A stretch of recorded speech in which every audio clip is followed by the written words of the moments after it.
जनता की आवाज सीधी सरकार के पास। हम बनेंगे आपकी आवाज, न्याय और सम्मान की जंग। नमस्कार, मैं हूं आपके साथ अंजना और आप देख रहे हैं वी न्यूज मीडिया। आइए शुरुआत करते हैं आज की बड़ी खबर से।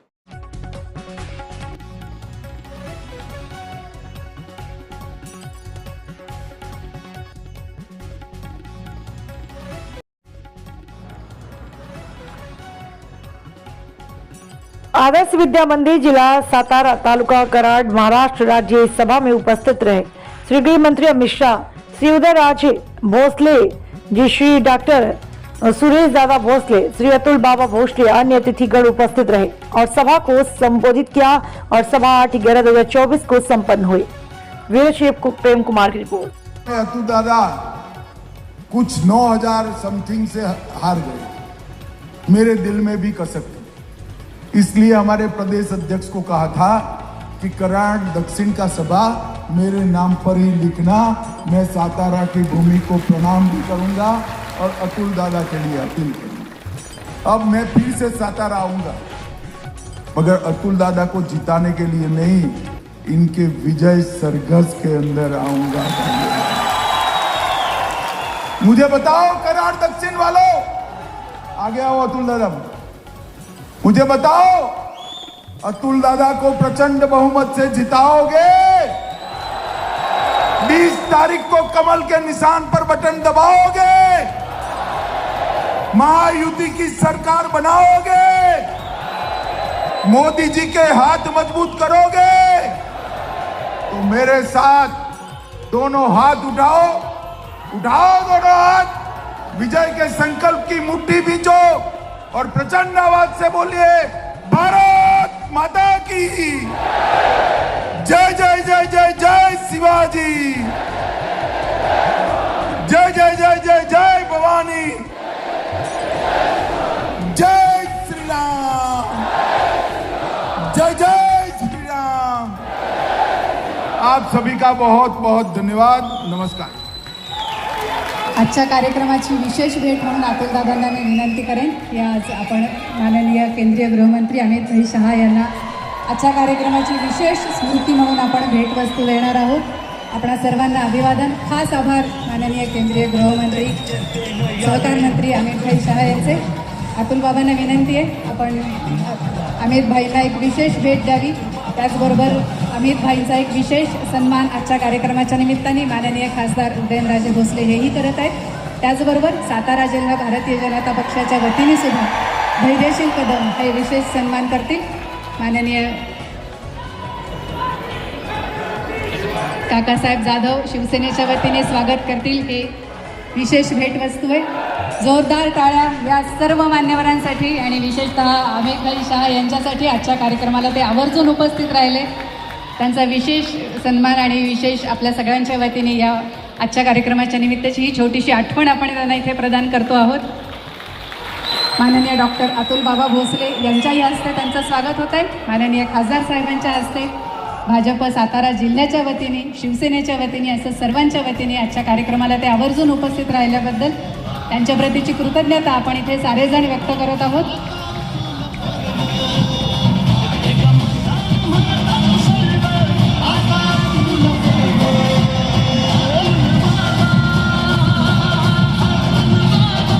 पुन्हा एकदा सर्व मान्यवरांचे आणि तुम्हा सर्वांचे मनपूर्वक आभार।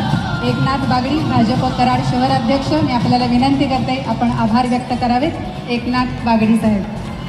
आजच्या या भारतीय जनता पार्टी व माननीय अतुलबाबा भोसले यांच्या सभेसाठी उपस्थित, तसेच आपल्या देशाचे पंतप्रधान माननीय नरेंद्र मोदी साहेब यांचे स्वप्न साकार करण्यासाठी उपस्थित सर्व मान्यवरांचे आभार। पार्टी कर रही है।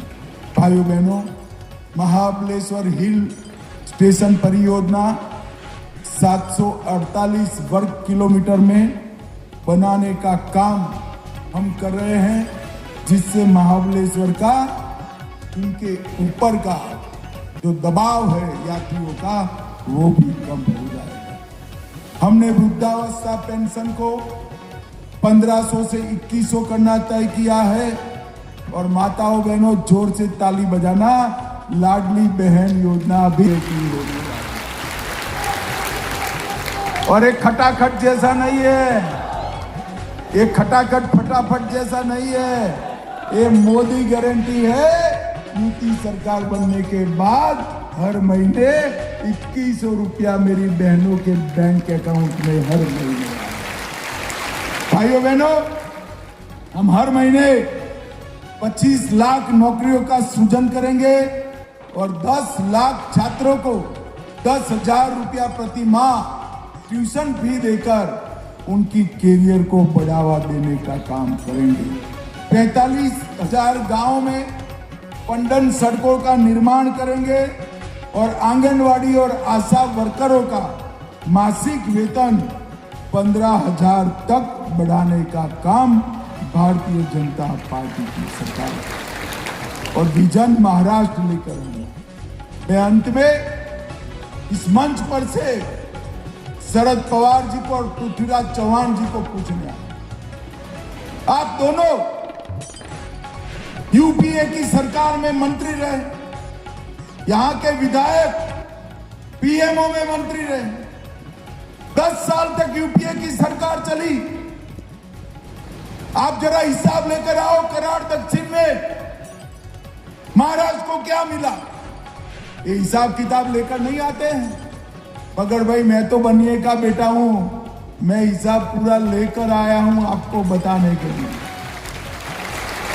10 साल तक शरद पवार और पृथ्वीराज चौहान मंत्री रहे, महाराष्ट्र को सिर्फ 1,91,000 करोड़ रुपया दिया। 1,91,000 करोड़। कितना दिया जरा जोर से बोलो तो भाई। 10 साल मोदी जी भी शासन में रहे, वो लोग 4 से 14 रहे, मोदी जी 14 से 24 रहे और 1,91,000 करोड़ के सामने नरेंद्र मोदी जी ने 10,15,890 करोड़ रुपया मांगा। और शरद पवार कह रहे कि हमें अन्याय हो रहा। पवार साहब, महाराष्ट्र को अन्याय करने का काम अगर किसी ने किया है तो शरद पवार राणी कंपनी ने किया है और किसी ने नहीं किया। आपने 1,91,000 करोड़ रुपया ही सिर्फ दिया। आपके समय में कोई काम नहीं हुआ। और नरेंद्र मोदी जी ने 10,15,890 करोड़ रुपया दिया। बागवान पोर्ट एशिया का सबसे बड़ा पोर्ट बनाने का काम भी महाराष्ट्र में हो रहा है और ढेर सारे इंफ्रास्ट्रक्चर के काम भारतीय जनता पार्टी की सरकार ने। माताओं, भाइयों, बहनों, मैं अतुल दादा को जिताने के लिए आया। कहने वाले के साथ बैठे, कसाब को बिरयानी खिलाने वाले के साथ बैठे हैं और राम के अस्तित्व को नकारने वाले के साथ उद्धव ठाकरे आप बैठे हैं। आपको शर्म आनी चाहिए, शर्म आनी। भाइयों बहनों, इस सत्ता के लिए बहुत नीचे तक हमने नमो शेतकारी महासम्मान निधि योजना के तहत और पीएम किसान योजना के तहत हर साल किसानों को 12,000 रुपया देने का काम किया है। और मैं आज कराड़ वालों को बताकर जाता हूं, ये 12,000 का 15,000 हमारी यूपी की सरकार होते हुए। आयुष्मान भारत में हर गरीब को 5 लाख तक का फ्री ऑफ कॉस्ट इलाज किया है। और अब मोदी जी किसी भी आय वर्ग का 70 साल से ज्यादा वाला नागरिक हो, इसको और 5 लाख का इलाज मुफ्त करेंगे तो अब 10 लाख तक का इलाज मुफ्त। भाइयों बहनों, महात्मा ज्योतिबा फुले जन आरोग्य योजना को भी 5 लाख का किया जाएगा और तीनों मिलाते हैं तो 15 लाख तक का दवाइयों का खर्चा अब किसी गरीब को करने की जरूरत नहीं पड़ेगी। हमने सतारा जिले में 25,000 से ज्यादा घरों का निर्माण हम कर चुके हैं और अतुल बाबा चिंता मत करो, कराड़ दक्षिण में एक भी घर बाकी नहीं रहेगा, ये मोदी का गारंटी। 2,70,000 लाभार्थियों को घर में नल से पानी पहुंचाया है और हमने कोऑपरेटिव के लिए CRCS का कार्यालय पुणे में बनाकर 900 करोड़ रुपए का बजट भी रखा है। उज्ज्वला के लिए सतारा जिले में 1,37,000 माताओं को गैस का कनेक्शन दिया और 1,42,000 शौचालय को के घर के बनाने का काम हम की इस विराट सभा में आए हुए प्यारे भाइयों बहनों माताओं और मेरे जिगर के टुकड़े जैसे युवा मित्रों, आप सभी को राम राम। मनपूर्वक याद करता हूं जयंतराव भोसले को स्मृति में लाकर मेरी बात की शुरुआत करना चाहता हूं। भाइयों बहनों, अभी मैं अतुल दादा को सुन रहा था। अतुल दादा ने कहा कि मैं दूसरी बार आया। अतुल दादा, मैंने सामने से मांग कर कहा है कराड़ दक्षिण में जरूर जाऊंगा, मुझे जाना, क्योंकि कराड़ वालों, गत विधानसभा में मैं आया था, आपने काम अधूरा रखा, 9,000 वोट कम दिए, सिर्फ 4,500 वोट इस ओर देते तो हमारा अतुल दादा अब तक MLA बन गया। कोई बात नहीं, फिर से एक बार मौका है। मैं आपको कहने आया हूं, आप अतुल दादा को विधायक बना दो, उसको बड़ा आदमी बनाने का काम भारतीय जनता पार्टी का।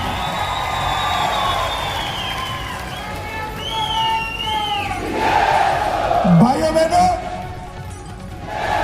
2019 में भाजपा सेना युति को बहुमत मिला था, जनादेश मिला था।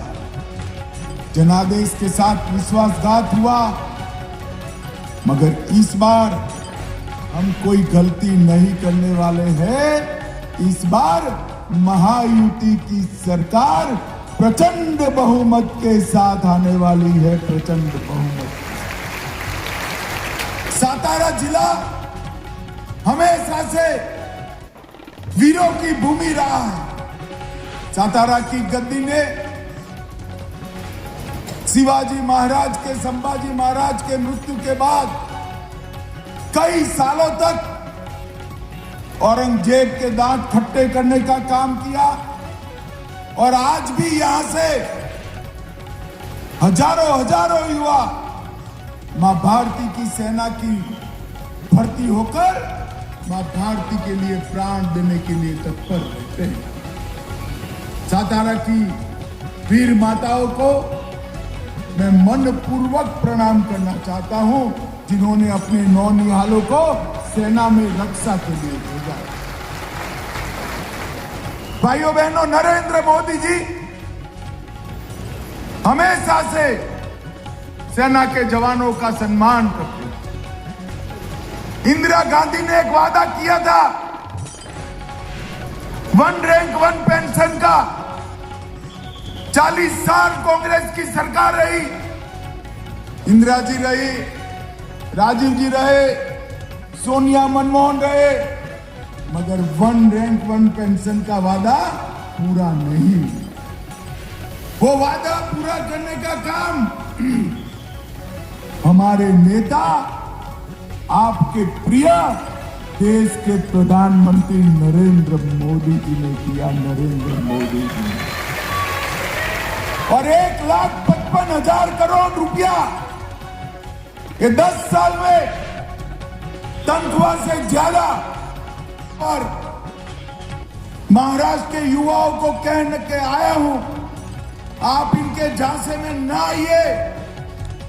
अग्निवीर युवाओं को बेकार कराने का कार्यक्रम नहीं है, अग्निवीर सेना को युवा करने का कार्यक्रम। और भाइयों बहनों, मैं आज भूमि पर कह कर जाता हूं, जिन्होंने सालों तक देश की रक्षा करी, हिंदू पदशाही को आगे बढ़ाया, वो भूमि पर कह कर जाता हूं, महाराष्ट्र के एक एक अग्निवीर को वापिस आने के बाद भारत सरकार की सीएपीएफ और महाराष्ट्र सरकार एक एक व्यक्ति को पेंशन वाली नौकरी देगी।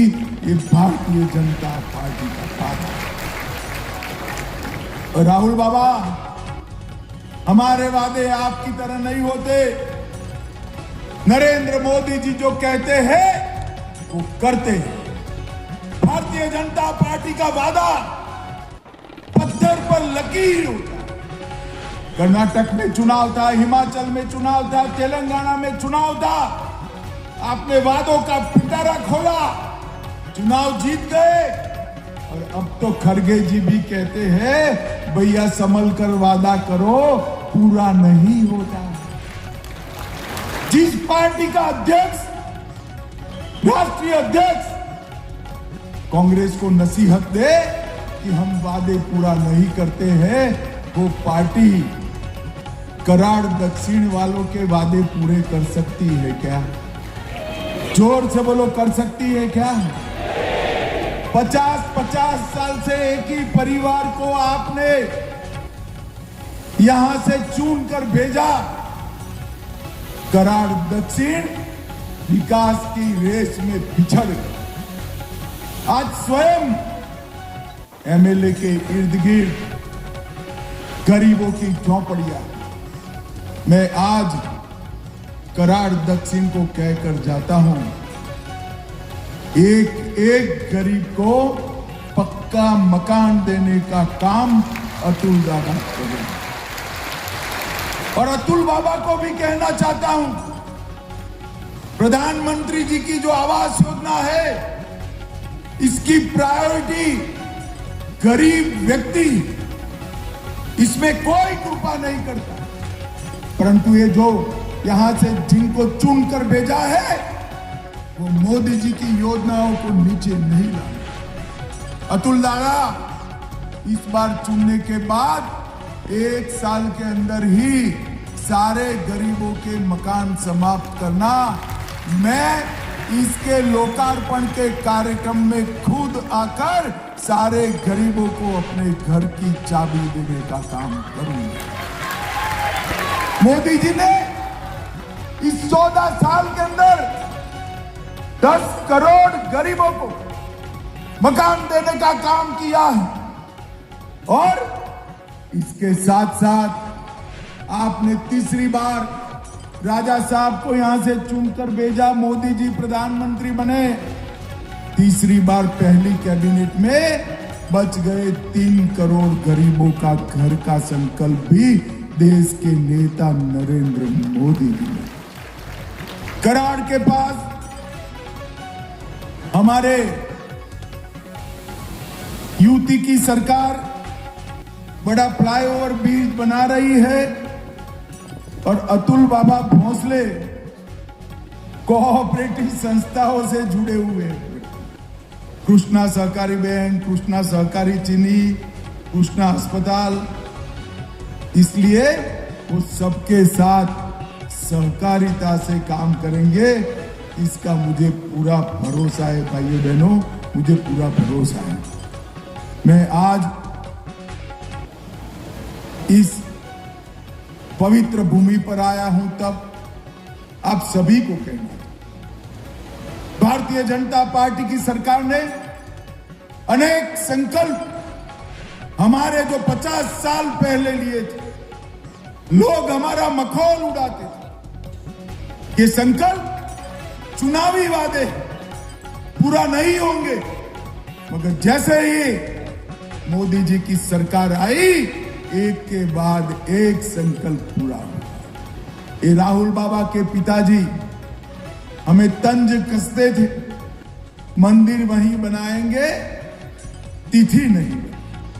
और भाइयों बहनों, एक कांग्रेस विरोध करती रह गई, शरद पवार विरोध करते रह गए। मोदी जी ने श्री राम मंदिर, जहां अयोध्या में प्रभु श्री राम का जन्म हुआ था, वहां उसका भूमि पूजन भी किया, उसका कंस्ट्रक्शन भी किया और जय श्री राम करते हुए प्राण प्रतिष्ठा का काम भी समाप्त कर दिया। मुझे बताओ कराड़ वालों, अयोध्या में जहां प्रभु श्री राम जन्मे थे, वहां पर मंदिर बनना चाहिए या नहीं बनना चाहिए?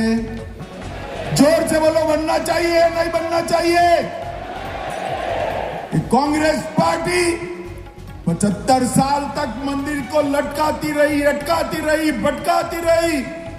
मोदी जी ने ये वादा पूरा कर। भाइयों बहनों, मुझे बताओ, ये कश्मीर जो है हमारा है या नहीं? अरे जोर से बोलो, ऐसे क्या बोलते हो भाई, है या नहीं है? धारा 370 हटाई, ठीक किया या नहीं किया? जब धारा 370 हटाने का संकल्प मोदी जी ने रखा, कानून लेकर मैं संसद के सामने खड़ा हुआ, ये राहुल बाबा, शरद पवार, ममता, डीएमके सारे काऊ करते।